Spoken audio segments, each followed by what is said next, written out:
Bienvenidos a la conferencia Representaciones Mediáticas de las Memorias. Esta conferencia está enmarcada en el proyecto La Paz se toma la palabra, un proyecto nacional de la Sugerencia Cultural del Banco de la República que se viene desarrollando desde el 2013 con la convicción de que nuestro país, además de la voluntad política y los cambios sociales que se requieren para construir paz, también se requieren palabras para nombrarla e imágenes para imaginarla. La conferencia abordará las narrativas que se construyen desde distintos lugares de interlocución y que están relacionadas con situaciones de vulneración de derechos vinculadas al conflicto, así como las propuestas que se derivan de dichas narrativas en torno a la superación de los eventos de violencia y dominación a los que remiten. Para ello, se analizan las representaciones asociadas con el conflicto colombiano y la etapa posterior a la firma del Acuerdo de Paz, noviembre del 2016. Con el ánimo de identificar las encrucijadas que surgen a partir de la relación entre la memoria, los medios de comunicación, el arte y el conflicto, teniendo como ejemplo la obra Fragmentos de Doris Salcedo.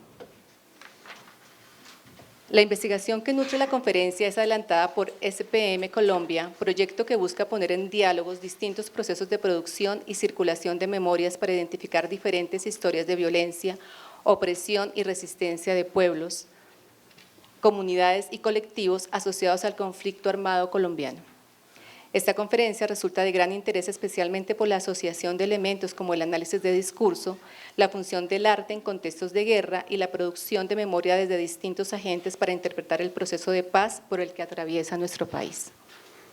La doctora Neila Graciela Pardo Abril es doctora en Lingüística Española de la Universidad Nacional de Educación a Distancia, UNED, sobresaliente cum laude, magíster en Lingüística Española del Instituto Caro y Cuervo, Seminario Andrés Bello, magíster en Administración y Supervisión Educativa. Se ha desempeñado durante 30 años como docente e investigadora en diferentes universidades colombianas y ha sido profesora invitada en universidades extranjeras. Ha obtenido diferentes distinciones como docente en la Universidad Nacional de Colombia y actualmente es profesora asociada en el Departamento de Lingüística de la misma universidad y se desempeña como directora del Instituto de Estudios en Comunicación y Cultura, IECO. Sus investigaciones están centradas en las líneas del análisis del discurso, comunicación y cultura, dentro de las cuales ha dirigido tesis de grado en pregrado y posgrado. Su trabajo de investigación más reciente incluye Red Latinoamericana de Análisis del Discurso Mediático, Fase 1, Representaciones de la Pobreza, Universidad Nacional de Colombia, Facultad de Ciencias Humanas, IECO, Universidad de Buenos Aires, CIAFIC, CONICET.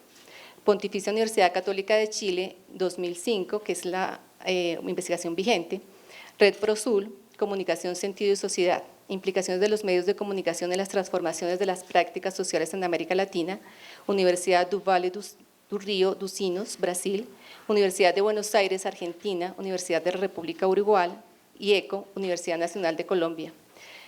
En Colombia es coinvestigadora del 2005, en el Observatorio Colombiano de Medios Fase 1, coinvestigadora también. Perspectivas metodológicas para el análisis crítico del discurso, Universidad Nacional de Colombia, Facultad de Ciencias Humanas. Tenemos también, gracias doctora Neila por venir, y tenemos aquí a un grupo de la Universidad de Antioquia, liderado por el profesor Jorge Urueña. Son estudiantes de la licenciatura en lengua castellana y están adelantando investigaciones en el marco de los estudios de la memoria y la historia del conflicto armado colombiano. Estos proyectos están siendo desarrollados en las comunas 1, 2 y 13 en el municipio de Granada, Antioquia. Bienvenidos todos a esta conferencia y gracias a la doctora Neila por acompañarnos. Muchas gracias. Bueno, la primera cosa, agradecer su presencia. Luego saludo a los grupos particulares que conozco aquí. Solamente quiero hacer una aclaración. Ya hace muchos años fui directora del Instituto de Estudios en Comunicación y Cultura, ahora ya no lo soy, afortunadamente. Y bueno, han pasado muchas cosas después de lo que tú leíste hoy. Entre otras, formo parte de otras redes internacionales de investigación y bueno, estamos aquí para compartir y hacer un diálogo sobre asuntos que son de interés común para todos. Quiero de manera muy especial agradecer la presencia de Uniminuto, muy bien representada hoy, la Universidad de Antioquia, que generosamente además ha sido gestora de la presencia mía hoy aquí, mis estudiantes de la Universidad Nacional, algunas caras amigas que hay por ahí. Mil gracias a todos por su presencia. El trabajo que vamos a desarrollar hoy está enmarcado dentro de un proyecto de investigación de la Unión Europea que se llama SPEME. En ese proyecto de investigación participamos la Universidad de Bolonia, que coordina el proyecto, la Universidad de Ámsterdam, la Universidad de Buenos Aires y la Universidad Nacional de Colombia. De manera que este es un trabajo que está enmarcado dentro de ese proyecto grande del cual les estoy hablando. Nosotros en Colombia nos organizamos en un semillero de investigación que está muy fortalecido, con estudiantes de distintas disciplinas y que se convocan en torno a ONALME, que es el Observatorio Nacional de Memorias, que hemos construido para el desarrollo de este proyecto. Y todos, la mayoría de mis estudiantes del semillero de investigación forman parte del Grupo Colombiano de Análisis del Discurso Mediático, de manera que se trata de un trabajo con muchas miradas, desde muchos puntos de vista, con distintas formaciones, ya que creemos en la importancia del trabajo interdisciplinario. Bueno, esa, digamos, es la parte introductoria. Por otra parte, quisiera explicarles, antes de que pases de ahí, explicarles por qué vamos a hablar de paisaje semiótico de las memorias en el posacuerdo colombiano. El concepto de paisaje semiótico es un asunto que quisiera poderles dejar lo más claro posible, porque es como el punto nuclear. Nosotros estamos convencidos de que vivimos un mundo de comunicación y de lenguaje, lo que significa que todo lo leemos, todo lo interpretamos. Y de la misma manera que cuando nosotros leemos un libro, hacemos una lectura de un sistema de signos que es una lengua, español, inglés, suajili, huitoto, lo que queramos. De esa misma manera leemos cosas como estas. Voy a aprovechar esta cosita que se llama mariposas, que es de aquí, vean ustedes. Tenemos una imagen, tenemos colores, tenemos formas, y cada una de esas unidades es leíble, son signos. Entonces, vamos a hablar de que estamos involucrados en un paisaje de signos y que esos signos son susceptibles de que nosotros como seres humanos, con potencialidad de lenguaje, ¿cierto?, como la capacidad humana para comunicarnos, lo hacemos en virtud de que disponemos de una serie de recursos. La lengua, el color, las formas, las texturas, los sonidos, todo eso genera significado. Y entonces lo podemos entender, ese gran paisaje semiótico, como un discurso, como un discurso. Entonces vamos a hablar de un fenómeno que está anclado en la realidad colombiana y bogotana y que forma parte, digamos, de ese paisaje semiótico. ¿Hasta ahí quedó claro? Bueno, entonces avanzamos, ahora sí.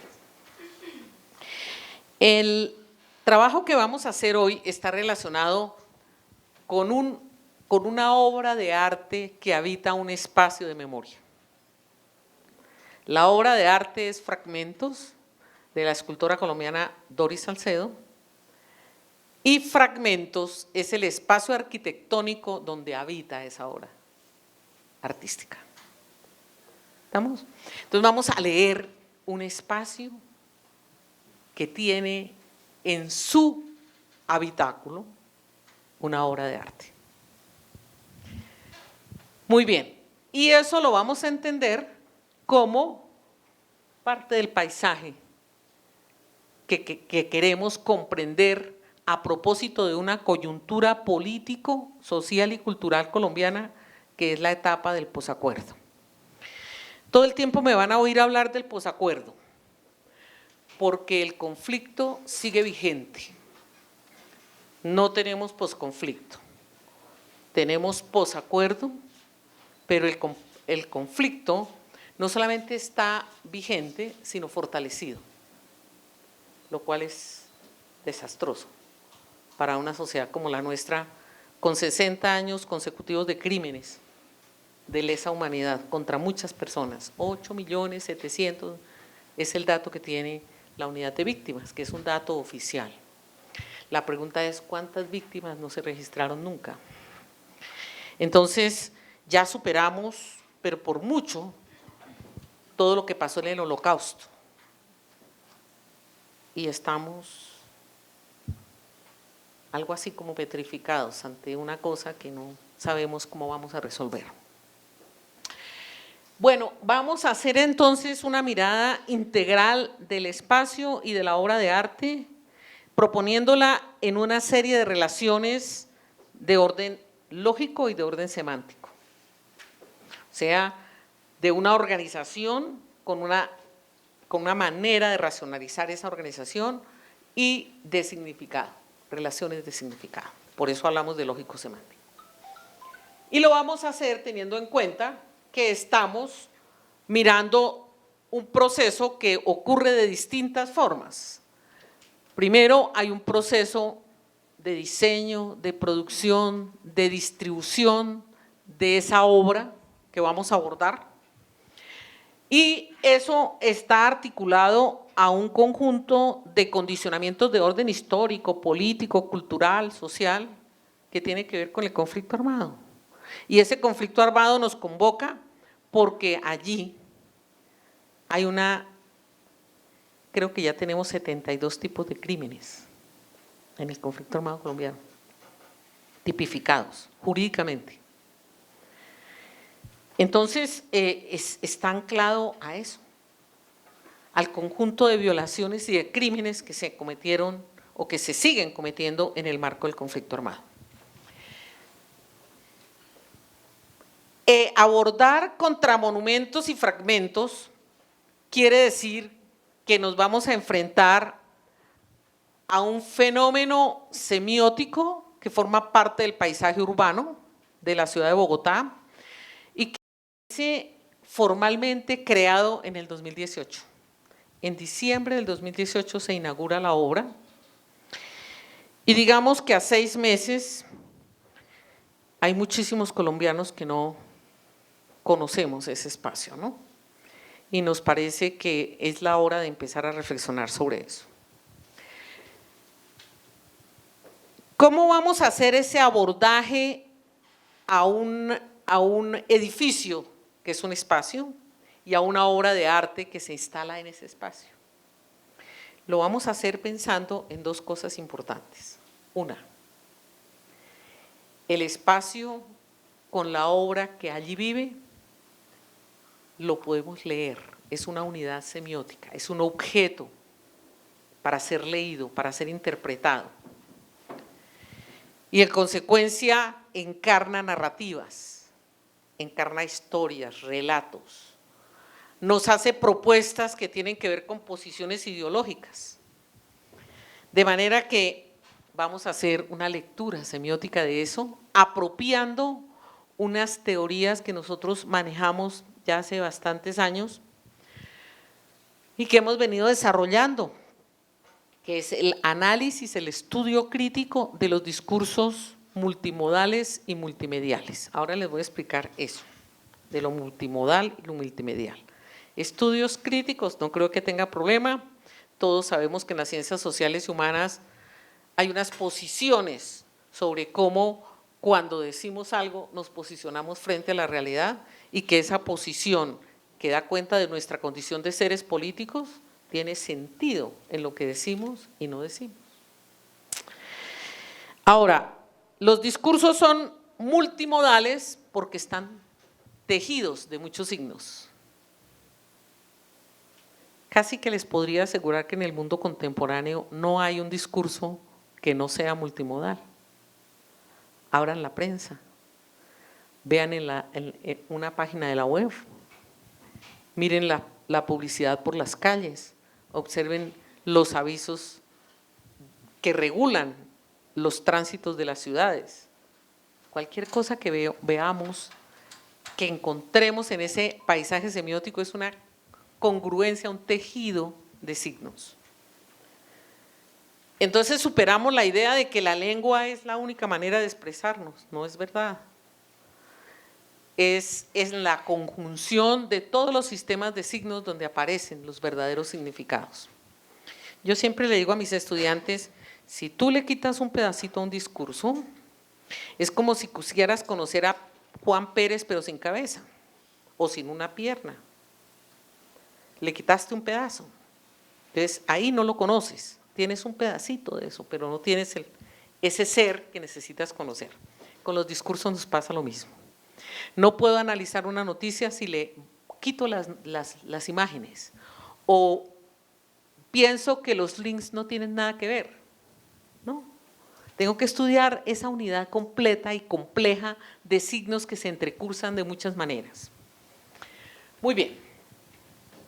Entonces, lo que nos proponemos en ese marco que estoy señalando es mirar cómo construimos, cómo es posible construir memorias, cómo se están construyendo las memorias en el país. Y en este caso, en un caso particular, no vamos a generalizar de que eso se hace así en Colombia. No, vamos a estudiar un caso y es sobre ese caso que vamos a hacer la reflexión. Muy bien. Cuando pensamos en el proceso de construcción de memorias tenemos que pensar por lo menos en dos asuntos nucleares. El primero es que no podemos pensar en un proceso de paz donde no transformemos nuestra condición de seres políticos y nos pensemos de otra manera. Ese es el primer punto. El valor actitudinal del sujeto frente a una posible decisión para el futuro se vuelve fundamental en la transformación de un fenómeno. Y la segunda tiene que ver con el hecho de que se hace necesario hacer conciencia de que la construcción mediática, institucionalizada, educativa, lo que sea, que genere discursos de polarización, de violencia o de guerra, no contribuye para nada en las transformaciones sociales que necesitamos. Entonces, ese discurso de polarización lo tenemos instalado en Colombia desde los inicios mismos de las violencias, pero para no ir tan lejos, si cogemos la violencia política colombiana, entonces las maneras como la gente se refería al otro era es que ese es liberal, no, es que este es conservador, no, es que este es de no sé dónde. Bueno, cada uno y generaba una frontera de exclusión con el otro. Eso es polarizar y evita un diálogo posible para reconocer al otro. Cuando no puedo reconocer al otro, no puedo construir con él un diálogo. Lo invisibilizo de mi mundo de comunicación y en consecuencia no puede haber convivencia. Muy bien. El siguiente punto es centrarnos ya a mirar un poquito qué es eso de fragmentos y contramonumentos. Recuerden que fragmentos es el lugar, es el espacio de la memoria. Y contramonumentos es la obra de arte. Entonces, vamos a definir fragmentos como un lugar para la articulación, organización y acceso a las diversas formas de conocer realidades propias y ajenas. Noten ustedes que en esta manera de entender el espacio, lo que estamos proponiendo es que los espacios son esencialmente motores de construcción de saber. Es, entre otras cosas, porque es una categoría que es inherente a la manera como vivimos la vida de los seres sociales, los seres humanos. Es impensable la vida organizada socialmente si no tenemos en cuenta las categorías de espacio, tiempo, acciones, agentes, seres que se mueven de una determinada manera y es allí donde se construyen saberes. Por otra parte, es ese lugar posible para la construcción de ideas, para la interacción humana, para poner a circular las maneras como yo apropio las axiologías, qué es lo bueno, qué es lo pésimo, dónde está lo lindo, dónde está lo horrible, ¿cierto? Allí yo empiezo a mirar, si yo entro a este espacio y digo, interesante, y pienso, bueno, ¿qué quiere decir interesante? Bueno, es un cubo con unas determinadas características, con una estética, pensado funcionalmente para algo. Noten ustedes que empiezo a hacer valoraciones. Bueno, eso es. Muy bien, y todo eso es posible porque es allí donde empezamos a pensar cómo podemos transitar la vida social. En ese sentido, los espacios orientan nuestra actividad, nuestra acción social. Muy bien. Y he dicho que todo lo que es susceptible de ser leído es un objeto semiótico. En este caso, este espacio en particular, fragmentos, pone en relación objetos, seres, ideas que construyen una narrativa, encarnan una historia. Y entonces lo que propongo es analicemos ese objeto como una narrativa. Muy bien. De manera que cuando nosotros miramos esa narrativa, lo que tenemos que pensar es qué nos cuenta.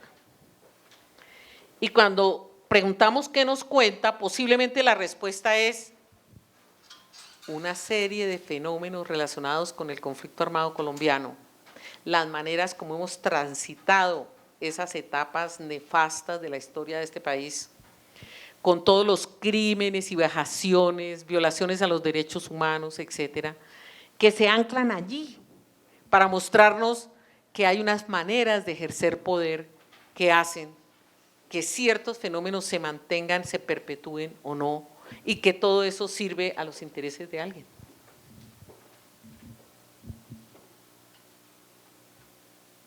Entonces, como toda narrativa, tiene personajes, acciones, decisiones, procesos. Desde cualquier teoría de la narrativa, mírelo usted, y tal vez encuentre una manera, sobre todo para los que están aprendiendo cosas nuevas ahora, una manera de abordar fenómenos con una teoría tan sencilla que aprendimos cuando éramos bebés, que nos enseñaban Caperucita Roja, y lo repetíamos de alguna manera. Entonces, aquí hacemos un ejercicio similar, de esa simpleza, pero de esa profundidad. ¿Está claro? Muy bien, avanzamos. Bueno, ¿cómo hacemos cómo nos acercamos a esas narrativas, a ese objeto semiótico? Yo siempre he propuesto tres fases, que son tan simples como la más, es decir, una persona del común sabe que cuando alguien quiere saber algo, hace por lo menos tres cositas. Primero entiende cómo es la cosa, después mira cómo está constituida y cada cosita cómo se relaciona con la otra. Y al final dice, bueno, es que tal vez esto funciona de esta manera. O sea, hace un proceso interpretativo. Entonces, es descripción, análisis e interpretación. Por eso nosotros aquí decimos, primero describamos los recursos semióticos que están involucrados. ¿Qué fue lo que usaron? Y decimos cómo es la cosa. Después, con eso, ¿qué construyeron? ¿Qué unidad temática hay detrás de todo eso? ¿Cuáles son los tipos de representación? ¿Cómo y de qué manera se construye esa relación entre arte y arquitectura? Que es lo que está en la base de esa obra que estamos analizando. Y en tercer lugar miramos, bueno, ¿y eso qué tipo de cosas está dejando en la mente nuestra como imagen? ¿Cuáles son las representaciones que están allí formuladas? Y con esas representaciones, ¿qué cosas podemos inferir para la vida social, política, cultural y económica de este país? Que es el proceso de interpretación. Muy bien. Sobre esa base, entonces vamos a empezar por donde debe empezar el análisis. se materializa por razones de orden jurídico y político-administrativo. Entonces, hay unos decretos, hay un acuerdo que está primero instalado en la firma del acuerdo de paz y luego se materializa en los discursos legislativos y administrativos que se cursan para que sea posible la obra. Entonces, aquí decimos que la obra es posible, primero, porque está en el acuerdo de paz. En los numerales 3.1.5 y 3.1.7 se dice qué se entrega y qué se hace, ¿ya? Cuáles son los materiales de trabajo y cuál es el procedimiento a seguir. Y luego, el Ministerio de Cultura saca una serie de resoluciones que van a darle cumplimiento a ese acuerdo, y esa es la razón por la cual tenemos en Bogotá contramonumento y fragmentos. Bueno, en segundo lugar, como parte de la filosofía misma de la construcción, tanto del espacio como de la obra, se pensó que por ser un lugar de memoria tiene que dársele la voz a los sujetos victimizados. Y ahí se explica la razón del nombre contramonumento. Contramonumento es un concepto que nace después de la Segunda Guerra Mundial, cuando empiezan a hacer los grandes monumentos de memoria en Europa y se empieza a hacer homenajes a personas que salvaron a cierto número de judíos, a soldados que fueron muy valientes, bueno, en fin, a los que le hayan hecho la cosa. Pero era algo así como poner en el lugar de la visibilidad pública, comillas, héroes. ¿Cierto? Entonces, en Bogotá y en Colombia en general y en todos los países del mundo encontramos ese tipo de monumentos. Monumentos que le hacen honor a alguien o a algunos, ¿no?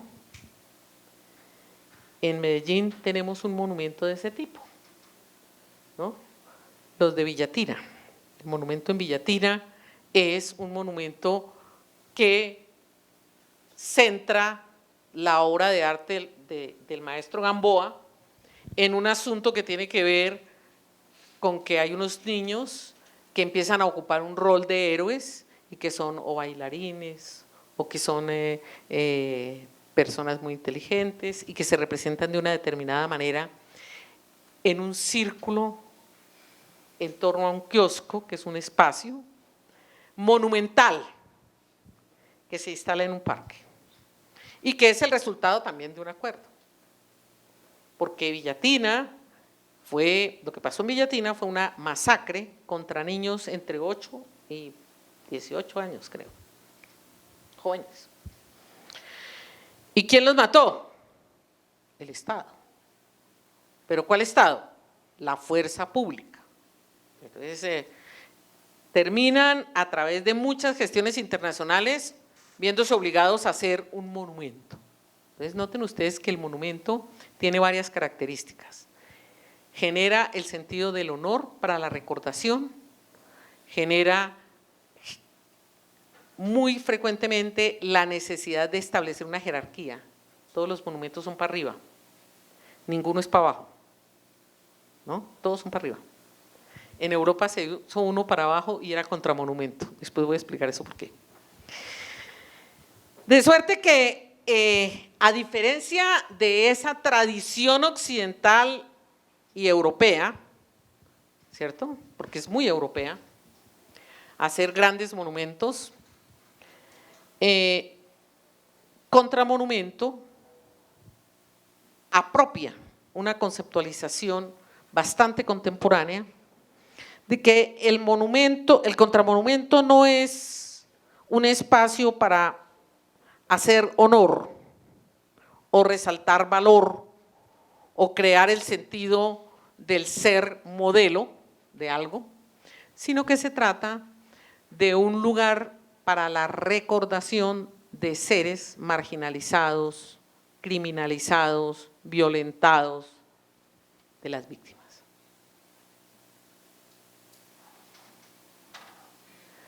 Muy bien. En este caso, las víctimas están representadas en el contramonumento a través de la presencia vital con trabajo de las víctimas y además con la voz de las víctimas. Entonces se visibiliza un ser social que sigue estando al margen de la sociedad, que sigue siendo un sujeto excluido, marginalizado y en muchas oportunidades desconocido. Muy bien. Luego, me interesa ver cuál es esa unidad conceptual que hace posible que yo transite todo esto y pueda pensar en que eso tiene unas implicaciones para la vida social y cultural porque es capaz de reconstruir simbólicamente, porque es una narrativa, ¿cierto?, condiciones para ser reflexionadas por la sociedad en busca de transformación. Y provisionalmente pienso que el hilo conductor son un sistema de signos muy importantes en contramonumento. El blanco y el negro como expresión de color con todos los significados culturales que se le puedan asociar. El negro desde el luto y el sentido de la muerte y el blanco desde el nacimiento y el sentido de la vida. Muy bien. Entonces, en esta manera de aprender lo que estamos intentando leer en un edificio y en una obra de arte, lo que tenemos que reconocer es que a esta fecha, la que estamos hoy, ¿cierto?, lo que estamos pensando es que se hace fundamental que ese sentido de la colectividad lo rescatemos como sociedad latinoamericana, pero especialmente colombiana, en busca de construir un proyecto compartido de futuro. Que podamos ser capaces de formular una expectativa entre el blanco y el negro. Y que podamos no solamente elegir esa disyuntiva aparente, sino poderla transitar. Muy bien, y ese tránsito va a pasar por muchas cosas. Va a pasar, entre otras razones, va a pasar, entre otras razones, porque es que se hace indispensable hoy en la búsqueda de construir paz, en el marco de la necesidad que tenemos de dialogar y de reconocer al otro, poder dignificar las víctimas. Mientras no dignifiquemos las víctimas y no las reconozcamos como seres humanos, con todas sus potencialidades, con todas sus posibilidades, probablemente no vamos a poder nunca llegar a establecer la interacción básica necesaria para poder retejer el tejido social. Y retejerlo porque se ha roto. Llevamos 60 años desbaratando lo que somos como sociedad. Ahora, rehacer eso es una tarea compleja, difícil, pero importante. Entonces, ese reconocimiento vamos a tener que empezar, uy, me trabé. Vamos a empezarlo pensando en que los contramonumentos, las maneras como la gente del común piensa eso, ha pasado ya en la experiencia vital de muchas comunidades de muchas maneras. Y entonces podemos ir por una ruta y de pronto encontrar una piedrita que la pintaron de azul y tiene el nombre de 3 personas. Y en esa piedrita pintada del color X con los nombres de X, Y y Z persona, lo que hay es un contramonumento, un lugar para recordar. ¿Y quién puso la piedrita? Y la respuesta muy probablemente es ¿quiénes pusieron la piedrita? Son colectivos, pensando en que allí donde masacraron a sus familias, a sus amigos, a las personas que vivían en el pueblito X o en la vereda Y, las debemos recordar como seres humanos a través de ese contramonumento, que es una piedrita con la que podría tropezarme en el camino si no voy atenta. Tenemos jardines, tenemos bosques, tenemos una serie de expresiones de objetos semióticos construidos como contramonumentos por personas que no necesariamente son un artista como Doris Salcedo, pero que han pensado en una estética, han pensado en una manera de recordar colectivamente a esos seres que están en el núcleo de la transformación social que necesita Colombia, y es el reconocimiento de las víctimas. Muy bien. Con esos ejemplos que acabo de darles, lo que quiero señalar es que los espacios de memoria están siempre articulados a la vida social, son parte fundamental de las comunidades. Solo existen si los grupos humanos, en nuestras distintas maneras de ser y de proceder en una comunidad, los reconocemos. Los entendemos como un lugar para rememorar, para actualizar, para transformar. Entonces, en este caso, que es una de las primeras fotografías de contramonumento, bueno, no es la primera, pero sí es una interesante en el sentido de que estamos observando una ruina a través de la cual veo una planta, que es la vida. La estética de la ruina me conduce al reconocimiento a través de un agujero, que puede ser el que dejó un arma de fuego, reconocer que allá atrás está la vida. Bueno, entonces, esos espacios tienen una colectivización, se instalan de una determinada manera y le asignan nuevos significados a las personas, a los objetos, a las cosas que se hacen, a las acciones que se realizan, pero sobre todo a las maneras como empezamos a valorar. Y yo creo que ahí empieza a tener sentido esto que estamos tratando de describir. El contramonumento, entonces, es una obra de arte que recupera unas características muy particulares, una de las cuales ya las señalé con toda precisión cuando hablamos de los monumentos. Y en este caso, el contramonumento no es una obra que se erige para arriba, es una obra que es un piso. Es un piso que es el resultado de haber fundido las armas que entregó las FARC-EP en el marco del acuerdo de paz y que el gobierno se comprometió, por una parte, a acumular de una determinada manera y luego a proceder con ellas a dar cumplimiento al acuerdo. En esa transitar, ¿cierto? Lo que nosotros vamos a encontrar es que allí, en esa manera de entender esa realidad, lo que tenemos es que hay una serie de elementos que van construyendo una simbología dentro de la narrativa que se está desarrollando. Y esa simbología es la que nos interesa rescatar, pero también nos interesa señalar que, aunque eso sea una obra del Estado,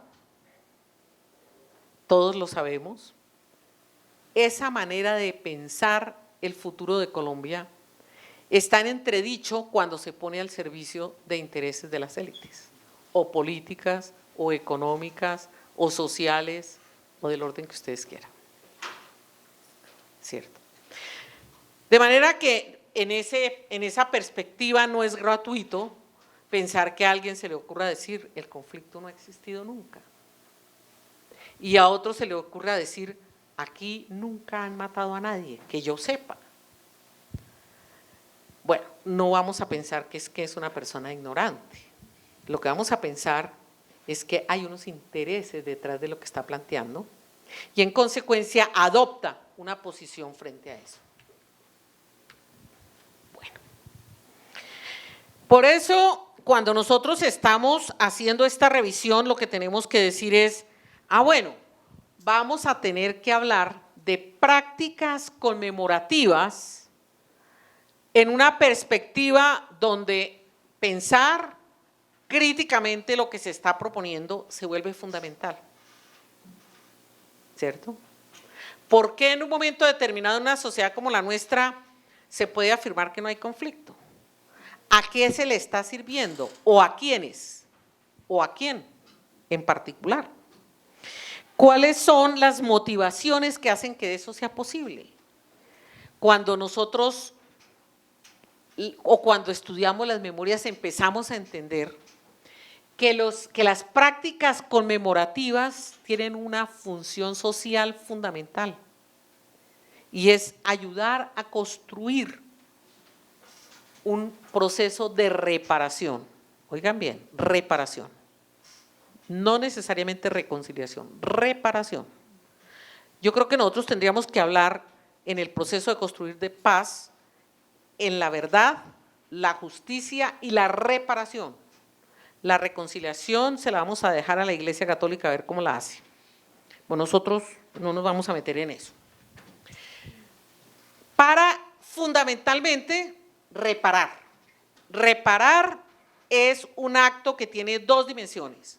O es simbólico o es cultural, o es económico. Es simbólico, cultural o es económico en todas sus dimensiones. Entonces, hablar de reparación es un poco complejo, porque es que se han cometido tantos y tan diversos crímenes de tantas y tan diversas magnitudes que los gobiernos tendrían que estar pensando en cuánto dinero se requiere para reparar, para retornar los bienes, para recuperar la dignidad de las personas diciéndole efectivamente cometimos un crimen contra usted o lo cometió fulano de tal y se hace necesario que usted pueda rehacer su vida con dignidad desde la reparación simbólica y material. Aquí me voy a detener a explicar dos cositas fundamentales. Esa es una toma muy particular que hizo uno de los miembros de nuestro grupo del piso del contramonumento. El contramonumento está construido a manera de baldosas y las huellas, las marcas que ustedes ven allí son resultado de martillar el material. Las víctimas los martillaron, ¿cierto?, para recuperar el sentido de la victimización, del dolor, de la muerte que causó este tipo de acciones sobre las víctimas. Hay entonces una iconología del dolor y la muerte en cada una de esas láminas. Hay una construcción que en su conjunto crea una unidad de símbolo, simbólicas. ¿Sí? Muy bien. Cada una de esas láminas, hasta completar el piso de contramonumento, se constituye en una expresión simbólica que tiene la función fundamental de permitir recordar. Recordar que actualiza en el nivel absolutamente individual y después colectivo el sentido de las violencias.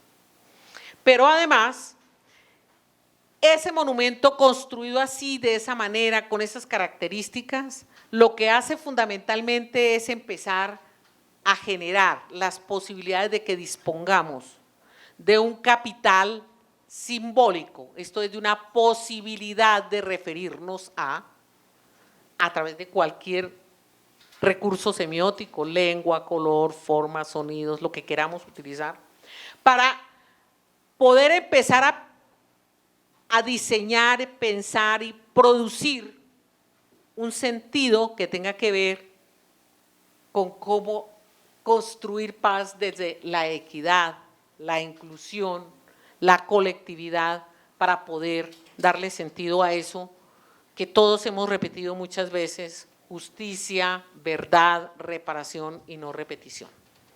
No me voy a centrar en este momento en el concepto de verdad, porque el concepto de verdad es una cosa que cuando hablamos del proceso de memorialización tiene muchos perfiles que mirar, ¿cierto? La verdad no la hemos conceptualizado en la filosofía todavía claramente, pero hay unas maneras de recordar donde se actualiza un acontecimiento, y cada vez que lo actualizo, lo transformo, y se vuelve importante tener eso en cuenta.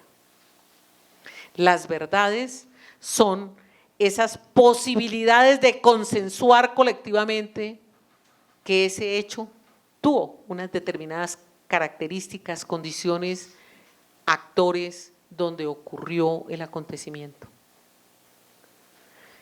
Pero no necesariamente estamos hablando del sentido estricto de la verdad.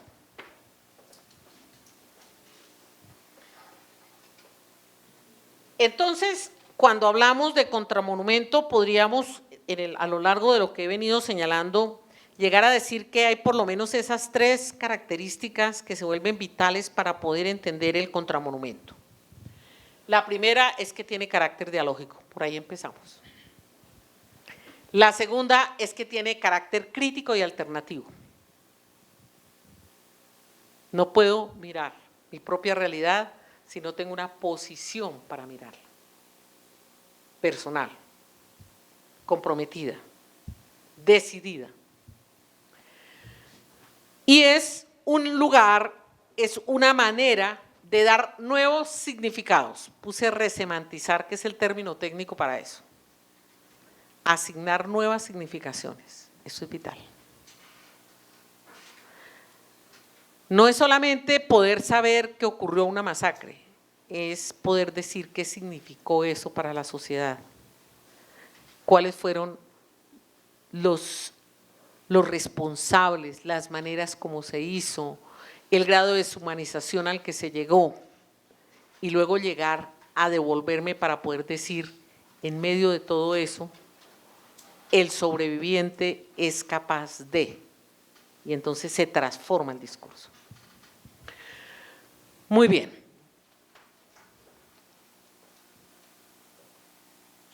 Cuando nosotros ponemos en relación un espacio y una obra de arte, lo que hacemos es poder determinar cómo y de qué manera una determinada expresión artística, como esta que acabamos de señalar, que es contramonumento, empieza a actualizar una estética, empieza a recuperar formas de recordar, empieza a transformar el sentido de la permanencia, empieza a revalorar las maneras de pensar los eventos y los actores que nos convocaron para pensar que se hacía necesario construir un espacio para recordar, para generar un proceso de memorialización. Bueno, lo que sigue ahí, ya lo he dicho, pero vale la pena reiterarlo. No podemos pensar en un proceso de paz donde no esté activado el carácter dialógico de lo que hacemos y pensamos, donde todo el tiempo hagamos una mirada crítica, alternativa, una mirada colectiva, individualizada y al mismo tiempo colectiva, donde sea posible insertar acciones sociales concretas que hagan posible dinamizar unas maneras de rehacer, de construir de otra manera. Creo que ahí está justamente el sentido de lo que estamos proponiendo. Muy bien. Entonces, eso que desde el principio llamamos paisaje semiótico es un poco esto que ustedes ven ilustrado en la fotografía, que es además de uno de los arquitectos, es del equipo de arquitectos que construyó Fragmentos. Entonces, noten ustedes que ahí empiezan a articularse varias cosas en cumplimiento claro de una norma, eso no lo podemos perder de vista.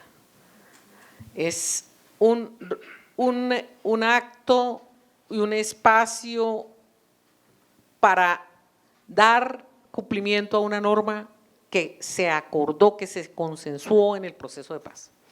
Entonces aquí empezamos a ver cómo empiezan a haber unas relaciones.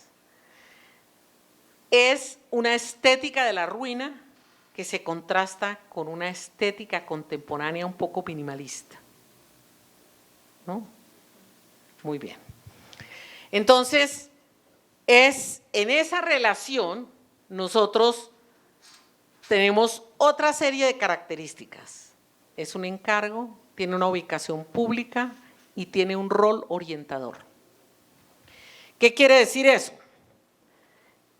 Que el gobierno de turno en su momento, cuando decide darle cumplimiento al proceso de paz y tiene la voluntad política de pensar en que es posible construir un proceso de paz en Colombia, se interesa porque allí se instalen unas maneras de conocer el conflicto y las posibilidades de conocer cómo puede ser proyectado el futuro de paz. Muy bien.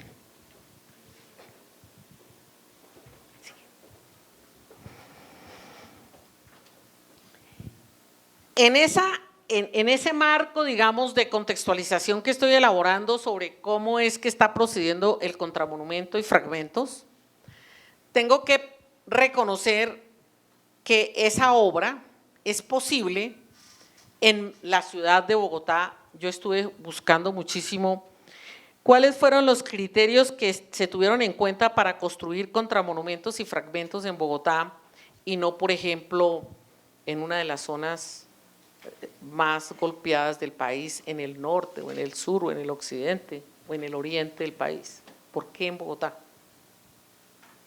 Y entonces, sí, como no tengo respuesta, voy a arriesgar algunas ideas. La primera es que el espacio, el lugar, el territorio que se apropia para la construcción del edificio, para el desarrollo del proyecto arquitectónico, es esa casa abandonada que ustedes ven aquí. Perdónenme que se me olvidó el resaltador. Este es el espacio, esta es la portada vieja de esa casa. Era una casa de un personaje muy rico de la ciudad de Bogotá, la abandonó, la familia no vive en el país y después de muchos años de abandono, el gobierno nacional y de la ciudad en particular asume el procedimiento normal de apropiar ese espacio para el Estado, se vuelve una propiedad del Estado. Bueno,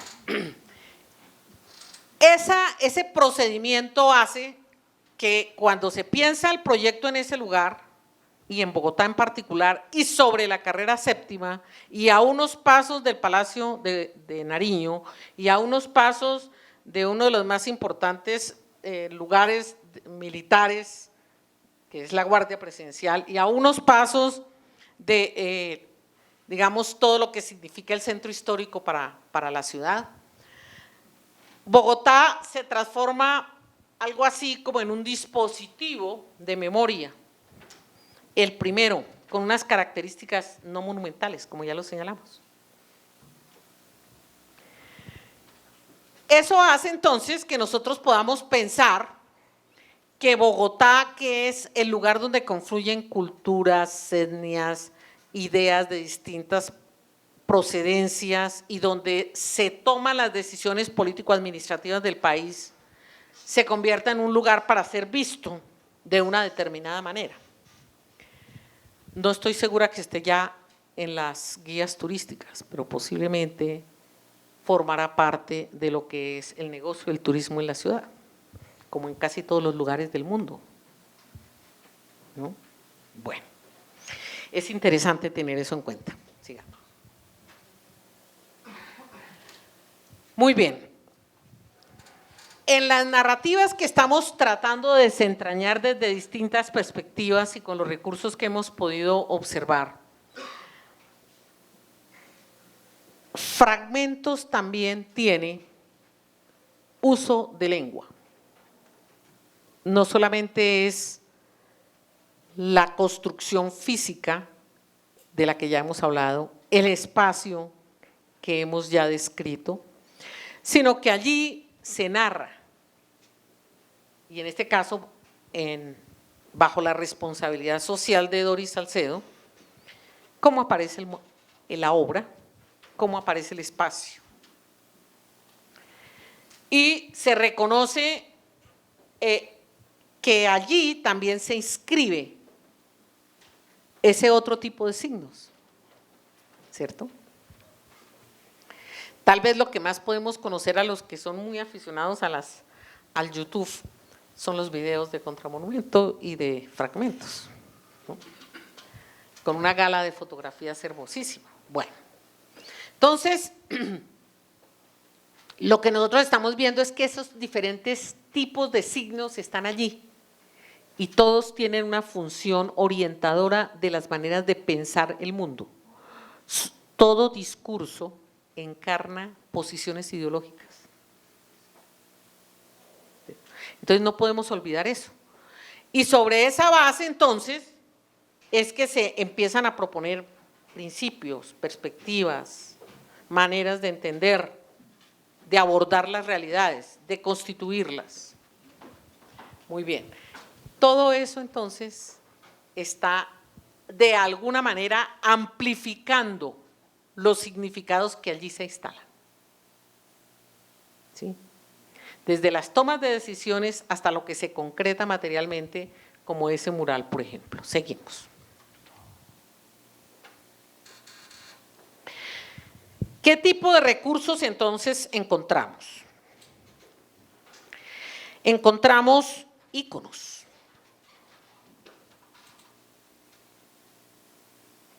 Que son marcas, trayectorias que muestran cómo queda un lugar de ruina después de la guerra, o en la guerra, tendríamos que decir hoy.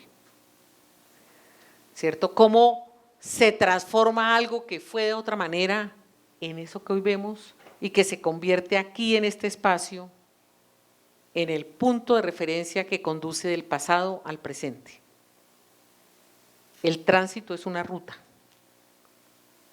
en piedra como los caminos que conducen dentro de los pueblos de un lugar a otro. Muy bien. Tenemos una simbología que la vamos a ir desentrañando de esto que nosotros estamos viendo como íconos.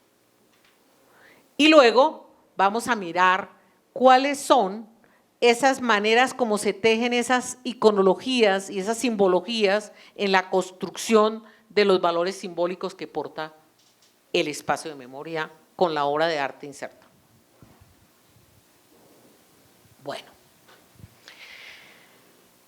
He mantenido ahí la misma imagen porque me parece que es muy importante para explicar cómo transitan los pasos que van de los íconos a los símbolos y de los símbolos al papel que desempeñan en la construcción de significado. Entonces, la propuesta es, hay unos trazos que me permiten ver una estética de la ruina y unos trazos que me permiten ver otra estética, si ustedes quieren llamarla contemporánea.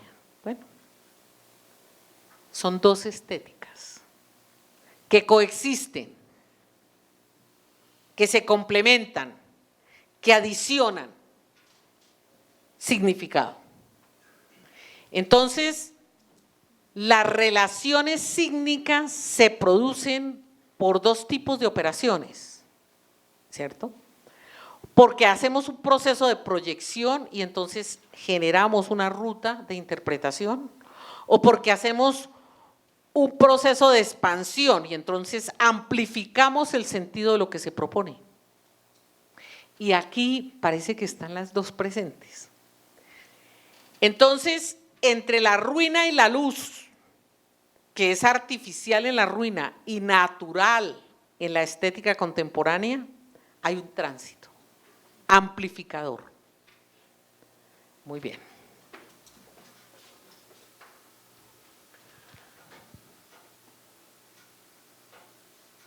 En este procedimiento, entonces, lo que estamos haciendo es tratando de mirar cómo esos pasos, esos tránsitos, esa manera de articular signos de unas y otras formas, el cartel seguramente amplifica el contenido del monumento.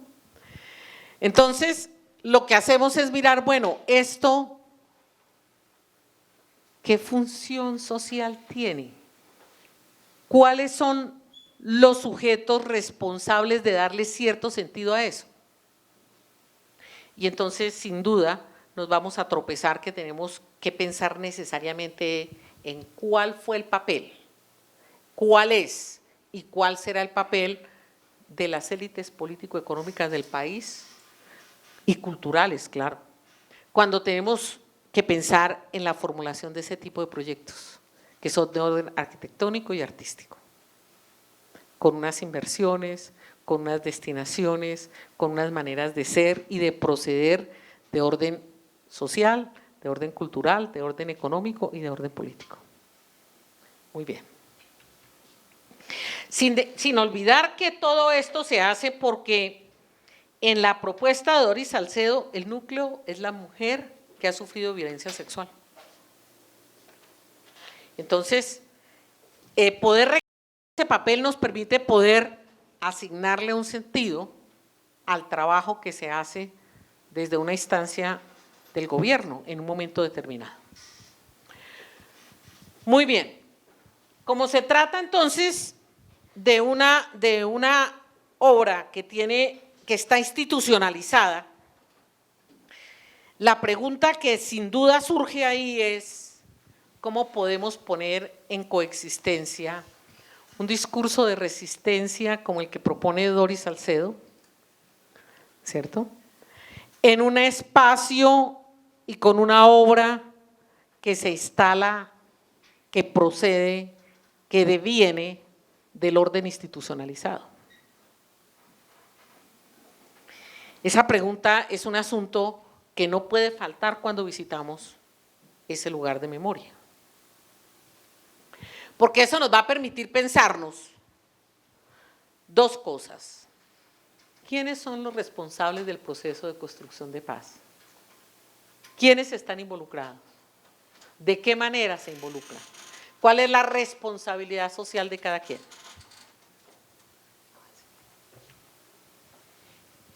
Muy bien. A eso tendríamos que entonces darle unas rutas interpretativas que tienen que ver con esa idea de que un proceso de paz pensado en el marco de las condiciones históricas de Colombia y políticas necesariamente nos lleve a reflexionar sobre el futuro. Y en este trabajo está pensado el futuro. Es un espacio de memoria que está convocando durante por lo menos los 60 años de la vigencia del conflicto armado a 60 años de futuras reflexiones sobre las violencias en Colombia a través del arte. Ahí hay una respuesta muy importante, porque allí están involucrados todos los factores que ponen en tensión la institucionalidad, el discurso hegemónico de lo institucional y el discurso contrahegemónico del artista. Y aquí, entonces, la apuesta es por tematizar, por poner en el núcleo de la reflexión la vulnerabilidad de todas las víctimas, en este caso representadas en las mujeres. Con una premisa que no comparto, pero que está en el imaginario de todos los colombianos, como decía por allá alguien, en algún día, una vez, ¿no? Y es que las mujeres son débiles, son frágiles, entonces son más vulnerables. Yo creo que somos vulnerables todos, hombres, mujeres, niños, lo que queramos.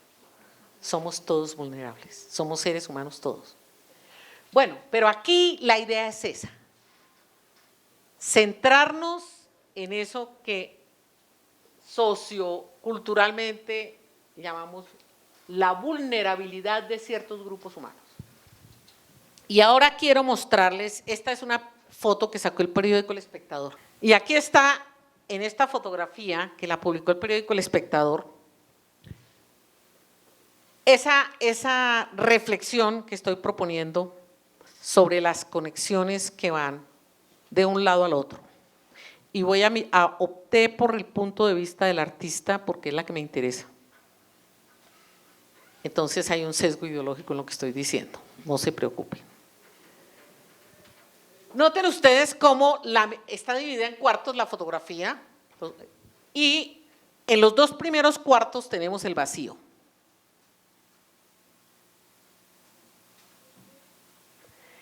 En los otros dos cuartos tenemos la presencia del artista, que es mujer. Muy bien. En el núcleo de la fotografía hay otro vacío. Y se me ocurrió pensar, siguiendo los planteamientos de los teóricos de la imagen visual, gráfica, como la fotografía, que posiblemente el vacío nos permite reconstruir el pasado.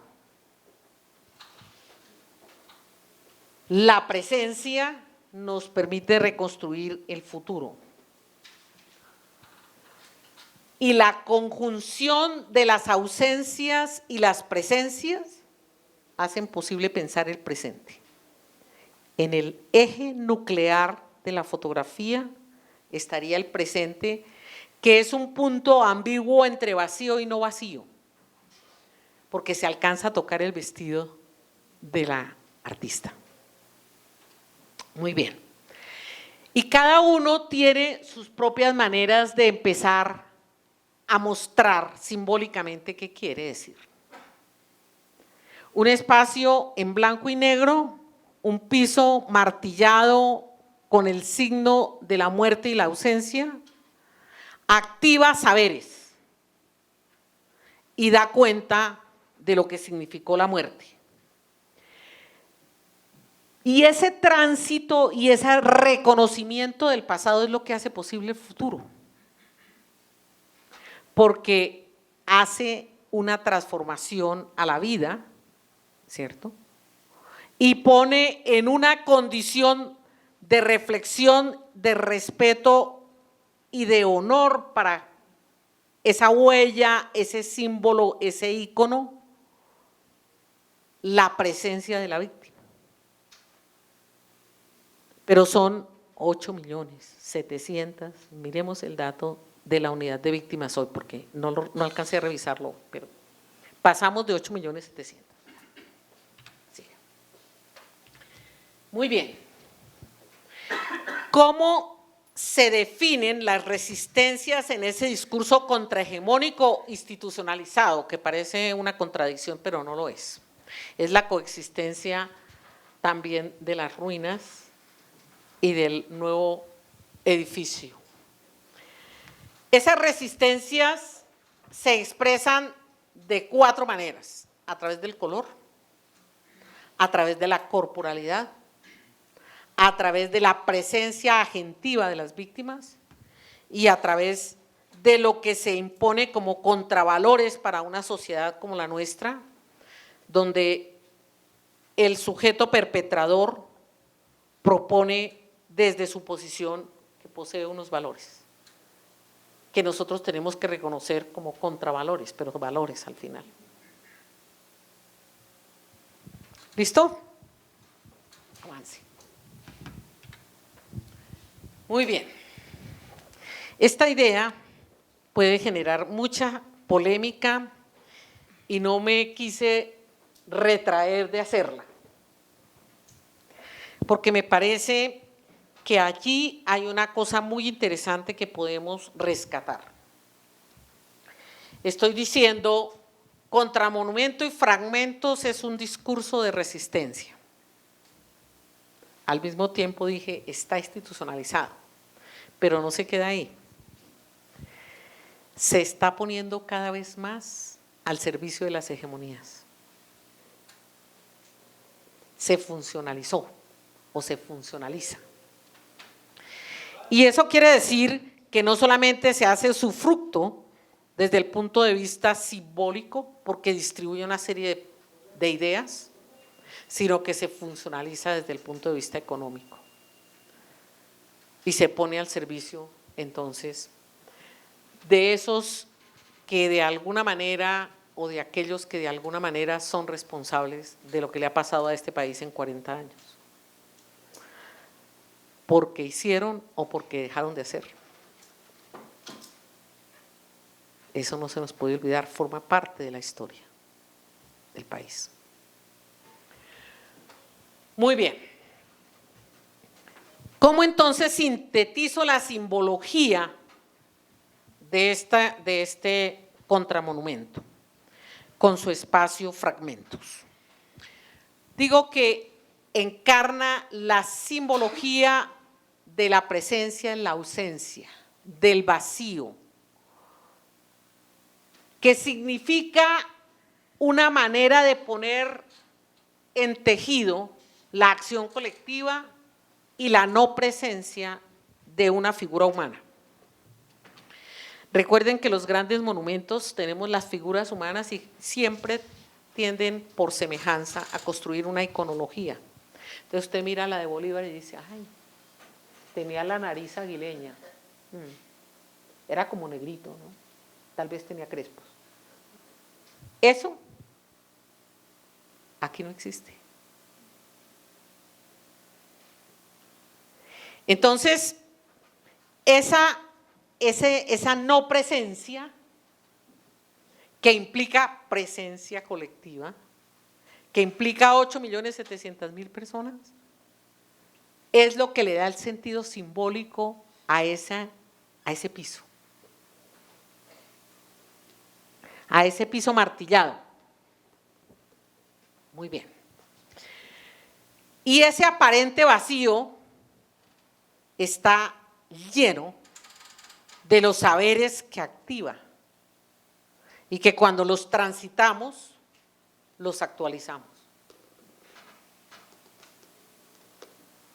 Muy bien. Ahora, yo ya hablé de esto, pero voy a retomarlo solamente para mostrarles que es en esas relaciones de proyección, de expansión, de estatus, de igualdad o desigualdad, de jerarquía, de dominio, donde están articuladas todas las posibles prefiguraciones de futuro y están articuladas todas las historias que encarna la narrativa del contramonumento. Entonces, es en la obra de arte donde queda materializado el valor simbólico de eso que hemos descrito y puesto en relación de distintas maneras. La otra cosa que pensé es que habría que pensar por qué la construcción moderna, minimalista de la que hemos hablado,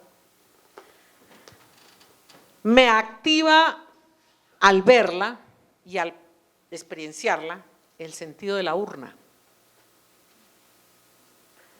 Es un lugar lleno de luz, de muchos vidrios, de blanco y negro, donde tal vez lo que se guarda es el valor del arte, pero donde tal vez lo que más se guarda y tiene más valor es esa narrativa múltiple, diversa, compleja que encarna el conflicto armado colombiano. Y entonces cuando pensé en la urna, dije, es que probablemente tengamos una conexión cultural muy importante. En la urna guardamos los restos de alguien que queremos recordar.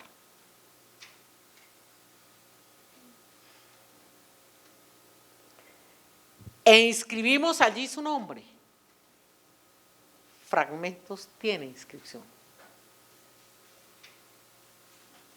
Entonces hay una conexión muy importante en el diseño arquitectónico con ese sentido de recuperar las memorias, poniéndolas en un lugar que sea visible y que permita recordar. Bueno. Por otra parte, tendríamos que pensar que todo el proyecto empieza a construir por primera vez en el país no solamente el sentido del contramonumento, es la idea de que los valores son siempre horizontalizados, ¿cierto? Y en esa horizontalidad es posible el diálogo. De suerte que ya no hablamos de un país que necesite los grandes líderes o los grandes salvadores o los mesías que son capaces de restaurar el país, sino que necesitamos mucha gente conversando sobre cómo lo podemos hacer.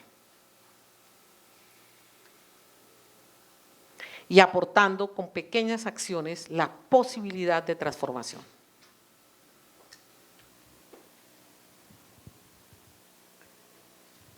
Lo que nosotros entonces podemos, para ir cerrando, decir es que lo que estamos es enfrentados a una manera de entender una realidad en perspectiva puramente simbólica, sin olvidar que es que los símbolos son esenciales en el pensamiento humano. La cultura de todos los grupos humanos están sintetizados simbólicamente.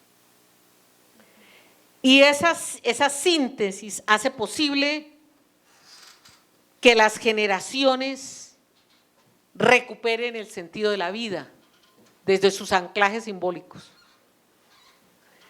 Por esa razón,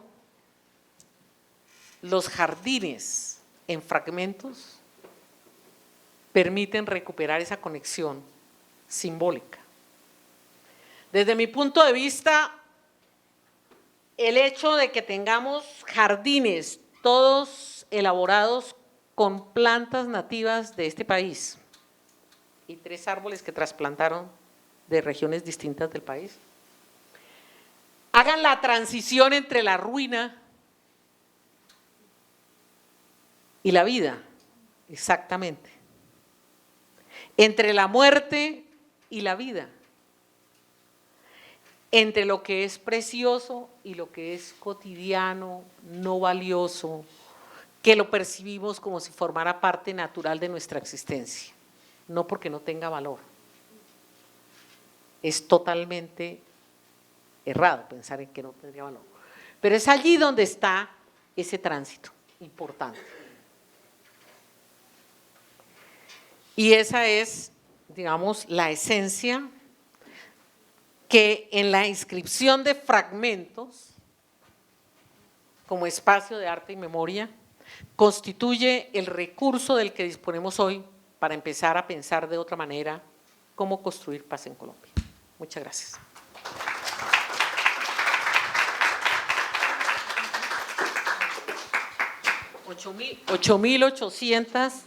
Perdón, 8.874.047 víctimas hoy. Dato de la unidad de víctimas, que es una institución oficial, ¿no? Buenas tardes. Ante todo, me parece, la felicito, muy interesante la exposición, no tenía ni idea, yo vengo como particular, pero me generan muchísimas inquietudes, me voy con muchas inquietudes. Y es el momento actual que vive el país frente a este espacio de recordación que está siendo catapultado, me parece a mí, desde el punto de vista legal, y lo hablo concretamente por nuestro gobernador de turno, nuestro Congreso, todo nuestro Congreso,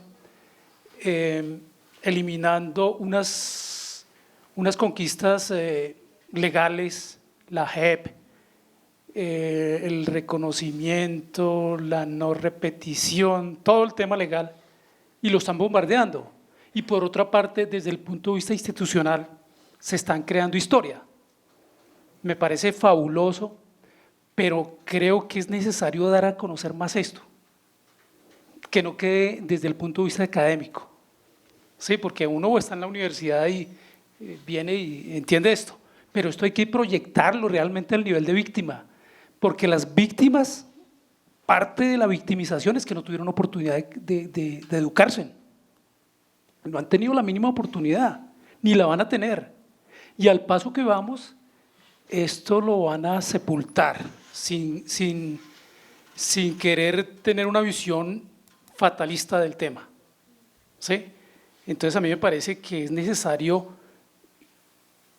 que se comunique esto, que se dé a conocer, que no se quede en la academia, sino que realmente las personas, las víctimas, esa cifra es totalmente increíble. Nosotros vivimos criticando la Segunda Guerra Mundial, el holocausto nazi, pero somos en determinado, estamos ya partiendo los estándares. Yo tuve la oportunidad de estar en Múnich, Alemania, y en una conferencia les decía, ellos decían, ustedes son violentos por naturaleza. Yo les decía, pero es que ustedes fueron los que nos enseñaron. Nosotros estamos aprendiendo y repitiendo ciclos de poder, de mantener el poder a como dé lugar. Entonces, desde la academia, desde estos espacios, me parece que es fabuloso que ocurra esto. Mi pregunta, ¿no tienen temor de que todo este esfuerzo lo eliminen? ¿El mismo Estado, aparte de que está institucionalizado, y más que quede a la cuenta de un gobierno de turno? Bueno, primero, muchas gracias por su intervención. Segundo, agradecer la pregunta. La tercera cosa que debo decir es, en realidad, desde mi rol de investigadora, de profesora de la Universidad Nacional, debo algo así como poder sostener que el proceso, digamos, de la decisión política del gobierno de turno es un asunto de responsabilidad histórica de quien está allí. Y los académicos no tenemos una incidencia real sobre eso. Podemos decir cosas, podemos señalarlas. Ahora, evidentemente va a ser muy complicado que derrumben, destruyan fragmentos y contramonumentos. Es posible que haya transformaciones, de hecho creo que ya hay, pero más allá de eso, la idea de hacer este tipo de trabajos es poder poner en manos de la gente que va a ser los futuros investigadores de este país la posibilidad de repensar el país. Ese es mi compromiso ético-político. Lo otro no lo puedo resolver. Entonces, hago mi tarea. Y hasta ahí tengo que llegar, no puedo llegar más allá. Podré denunciarlo o decirlo, por lo menos, el día que sea necesario. Es lo que debo hacer. Intentar que se transforme eso de alguna manera. Es posible, pero son siempre propuestas, intentos, búsquedas. Y en eso estamos. Sí, las posibilidades de que en 4 años se destruya lo que se hizo en 8 o en 10 son altísimas, pero no podemos dejarnos llevar por el pesimismo. Solo la acción comprometida, solo la posibilidad de que aprovechemos estos espacios para poder avanzar una manera de pensar y de ver la realidad social nuestra es fundamental para transformarnos como sociedad, para apostarle a que es posible vivir en paz. En esa paz relativa que es propia de, comillas, las sociedades que se consideran desarrolladas. Muy bien. Sí, señor. Muchas gracias por su presentación. A mí me genera una suerte de incomodidad que la obra se llame Contramonumento viniendo de una resolución del Estado, de los centros del poder. Usted hablaba de esa contradicción en este momento. ¿De qué manera podemos interpretar estas otras formas de entender esas contradicciones de discursos contrahegemónicos viniendo de los centros del poder? ¿Sí? A partir de una obra de arte, y cómo eso configura de cierta manera la manera en que las víctimas puedan o no resonar o sentirse representadas en este tipo de piezas de arte que son piezas de memoria al mismo tiempo. Bueno, esa pregunta la quisiera contestar en dos perspectivas. La primera, yo no hablaría de contradicción, sino de tensión, de una tensión que puede coexistir en el diálogo. Si hablas con Doris Salcedo, seguramente te va a decir, yo pienso que estoy construyendo un discurso de resistencia porque estoy poniendo a las víctimas en el centro de mis reflexiones. Y yo tengo la obligación de creerle, porque es la creadora de la obra. Y no solamente le creo, visibilizo en ese piso la desestructuración de las relaciones de poder. Visibilizo en ese piso las acciones, las violaciones, el conjunto de acciones brutales que ocurrieron en este país y que siguen ocurriendo y que dejan allí una marca, una huella, que crean un sentido para quienes transitamos ese lugar. Esa es la primera cosa. Entonces, las tensiones son naturales en el sentido de que, aunque yo pueda estar aparentemente tomando la palabra aquí en una determinada condición y desde un rol, eso no quiere decir que no haya aquí alguien que esté pensando, pero así no puede ser, debe ser de otra manera, tal vez pueda ser así, tal vez le faltó esto, perfectamente lógico. Si no fuera así, habíamos perdido el tiempo todos. Entonces, no hay que tenerle miedo a las tensiones, a los disensos. Hay que pensar es cómo hago para tejer desde ahí otra cosa. Por eso partimos de la idea de que es justamente en ese valor de construcción permanente que tiene el signo y el lenguaje humano como la posibilidad de construir diálogo. Ese es el primer punto. El segundo punto, lo dije creo en la reunión de hoy, no podemos desconocer que es una obra construida por encargo, ¿cierto? Que está financiada por el Estado y que en consecuencia está sujeta a unos compromisos. Que el artista acepte o no es otra cosa, pero que está ahí, forma parte de la manera mercantilista como en nuestras sociedades pensamos la vida. ¿Cierto? Sobre esa base, entonces, nosotros podemos empezar a pensar que es necesario que seamos las comunidades las que empecemos a tomar el liderazgo y la capacidad de organización y de estructuración de esos otros discursos que efectivamente pueden volverse alternativos y que sean efectivamente contramonumentos. Yo dije, la obra de Doris Salcedo es el primer contramonumento, me olvidé decir comillas, oficial, dije institucionalizado, pero el país está lleno de pequeños contramonumentos. Entonces, estudiar el sentido del contramonumento es un asunto nuclear hoy, porque allí se encarna, como lo piensa Doris Salcedo, en un discurso de resistencia, se encarna la resistencia social, colectiva. Y yo creo que ahí está el punto nuclear del cual podemos partir, más allá de que acabe en un sitio o no. Lo de la JEP es un tema en el que no puedo hacer grandes aportaciones, solo lo que como ciudadana común y corriente podría decir, pero no es el tema de hoy.